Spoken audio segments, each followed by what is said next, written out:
Première question qui a passionné le pays. Cheikh Tidiane Gadio est-il de nationalité américaine? La réponse est un cinglant démenti et un non sans appel. Je ne suis pas, je n'ai jamais été, je n'ai jamais cherché la nationalité américaine ou la nationalité de tout autre pays du monde. J'ai été depuis ma première tétée à l'hôpital de la rue Carnot à Saint-Louis, le 16 septembre 1956, exclusivement de nationalité sénégalaise. Depuis mon adhésion totale au panafricanisme, je n'aspire qu'à une seule deuxième nationalité, c'est la nationalité africaine et le passeport africain. J'aspire au passeport africain dans le cadre des États-Unis d'Afrique. En revanche, j'ai une green card américaine.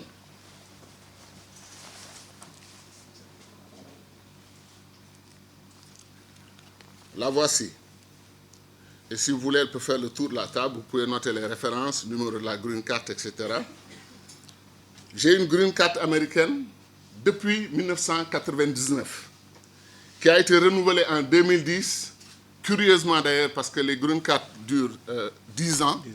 Ma carte a été renouvelée pour 12 ans, jusqu'à 2022. Cette carte est valable jusqu'en 2022. Ce qui est d'ailleurs exceptionnel et qui prouve peut-être l'amitié que me porte l'Amérique et réciproquement. On ne peut pas détenir, tout le monde le sait, on n'a pas besoin d'une superbe intelligence pour le savoir. On ne peut pas avoir une green card et un passeport de la nationalité américaine. Ça n'existe pas. Voici ma green card. Deuxième question brûlante.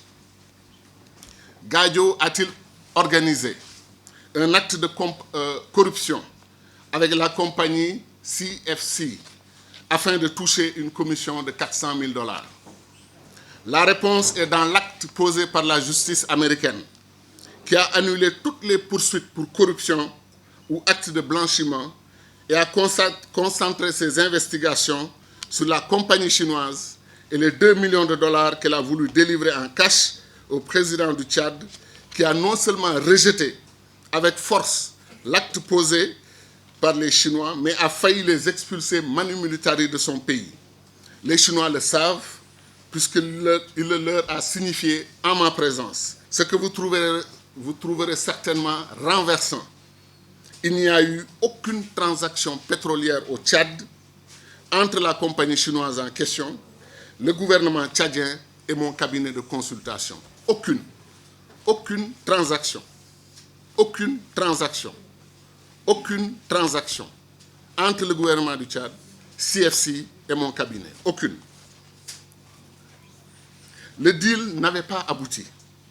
Et parce qu'il n'avait pas abouti, aucun contrat n'a été signé pour que je puisse toucher ma commission. Ce qui ne serait ni honteux, ni illégal, si tous nos efforts avaient été couronnés de succès. Notre cabinet a perçu ce qu'on appelle en anglais des consultancy fees, en français des honoraires de consultance, soit 400 000 $, ainsi répartis par la compagnie chinoise elle-même. 100 000 $, disent-ils dans la lettre qu'ils m'ont adressée, 100 000 $ pour soutenir mes activités liées au panafricanisme et à l'unité de l'Afrique. Pour rembourser, mon cher maître, très heureux de te voir.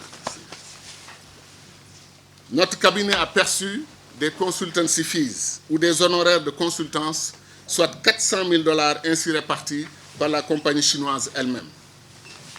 100 000 $ pour soutenir mes activités liées au panafricanisme et à l'unité de l'Afrique. C'est marqué noir sur blanc dans la lettre que les Chinois nous ont adressée pour nous dire qu'ils allaient effectivement faire ce paiement. 100 000 $ pour rembourser 6 mois de préfinancement des prestations de notre cabinet au Tchad et en Chine.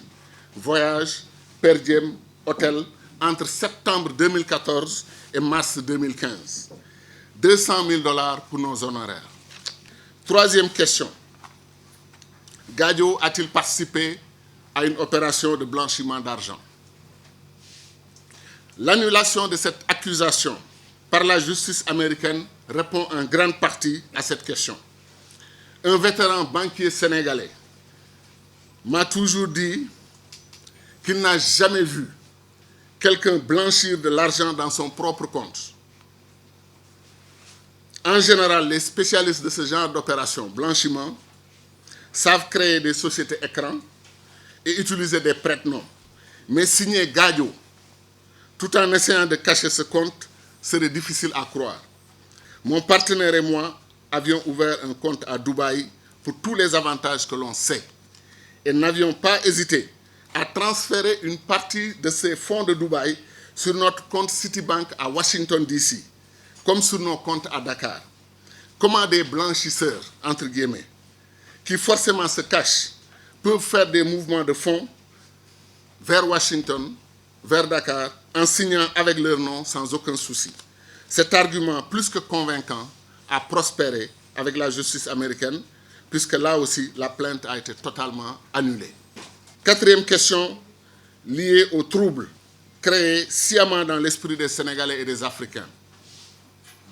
Gadio a-t-il fait un deal avec la justice américaine en jetant sous le bus son co-accusé afin d'obtenir son blanchiment? Si la contre-vérité sur ma nationalité a été cruelle, celle-là aussi l'a été.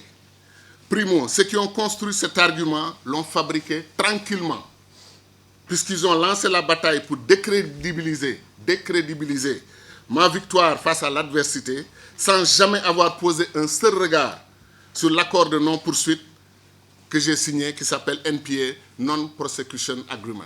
Cinquième question. Gadio a-t-il été témoin à charge contre Dr Ho?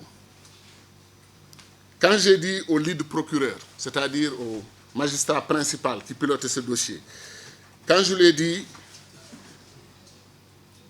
que des médias sénégalais ont décrété, et je cite, que j'étais témoin à charge contre Dr Ho, voici à peu près son commentaire. Ont-ils eu accès à votre accord de non-poursuite, qui est encore sous scellé? Je ne sais pas où est-ce qu'ils ont lu ça, mais est-ce qu'ils ont eu vent de votre accord? Ensuite, la seule exigence que votre NPA vous impose, c'est de dire la vérité et de continuer à dire la vérité. Votre témoignage ne doit pas chercher à incriminer ou à disculper qui que ce soit, y compris Dr Ho.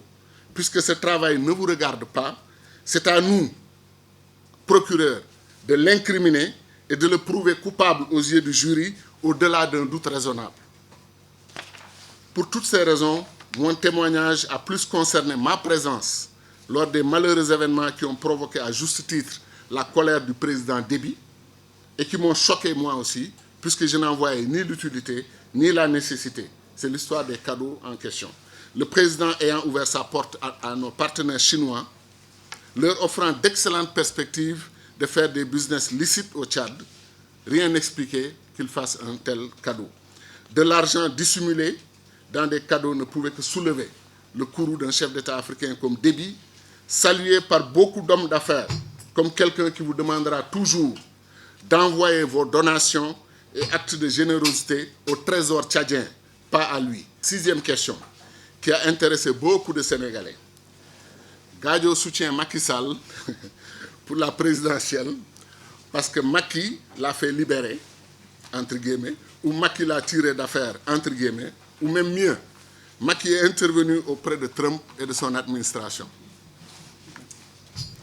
Si les questions sur la nationalité ou le pseudo-deal ont fait mal, cette dernière m'a amusé, elle ne m'a pas fait mal. Elle m'a amusé mes amis qui connaissent le système judiciaire américain. D'abord, il ne faut pas insulter l'intelligence et le statut d'homme d'État de notre président. Le président Macky Sall connaît assez bien les États-Unis pour savoir que la plus petite intervention est qualifiée par le système judiciaire américain farouchement indépendant, et je cite, d'obstruction à la justice. Une telle intervention aurait ruiné mes chances de faire aboutir un accord quelconque, et l'accord que j'ai finalement obtenu, tout simplement. Deuxièmement, le président Macky Sall, suite aux informations que j'ai partagées avec lui, savait que celui qui, au départ, était chargé d'instruire mon dossier s'appelle Thomas McKay, que vous pouvez vérifier. Thomas McKay, McKay c'est M-C-K-A-Y. Donc Thomas McKay, pendant qu'il avait mon dossier, il a hérité du dossier de l'avocat de Trump, Michael Cohen, dont il a obtenu la condamnation à 3 ans de prison ferme il y a moins d'1 semaine.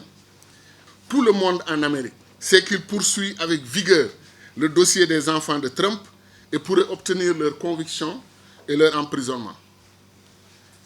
Alors imaginez Trump qui accepterait, après avoir parlé avec Macky Sall, d'appeler Tom McKay ou ses patrons au département de la justice pour leur dire « Laissez Gadio tranquille et laissez-le rentrer au Sénégal, on a besoin de lui là-bas pour des élections. » On en aurait éclaté de rire si cela ne traduisait pas les limites intellectuelles et les problèmes de culture générale de certains pseudo-analystes ou pseudo-intellectuels au Sénégal.